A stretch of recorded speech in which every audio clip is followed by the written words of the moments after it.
وہ سزا نہیں دے رہا۔ یہ تکلیف اور بے سکونی تو تمہیں اس تک لے جانے کا ایک بہانہ ہے۔ جانتا وہ سب کچھ ہے، بس تم سے خود سننے کے لیے چھوٹے چھوٹے ذریعے بناتا ہے، بے چینی کو دل اور آنسوؤں کو آنکھوں سے اتار دیتا ہے۔ وقت تہجد تمہاری داستاں سننے کے لیے آنکھوں سے نیند چرا لیتا ہے۔ میں نے دیکھا ہے وہ وقت تہجد بہائے گئے آنسو کا برم رکھ لیتا ہے۔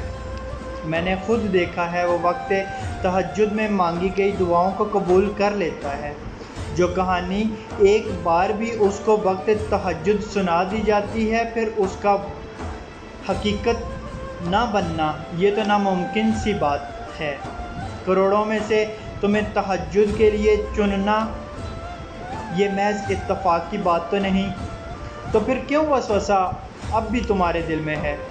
جس نے نصیب لکھا ہے اس کو تمہارا نصیب بدلنے کا بھی پورا حق حاصل ہے۔ تو پھر مطمئن ہو جاؤ اور اللہ پاک پر یقین رکھو، کیونکہ وہ انہی دعاؤں کو تہجد تک لاتا ہے جن کو اس نے معجزوں کی صورت میں پورا کرنا ہوتا ہے۔ اللہ پاک آسانیاں حاصل اور تقسیم کرنے کی توفیق عطا فرمائے۔ جزاک اللہ۔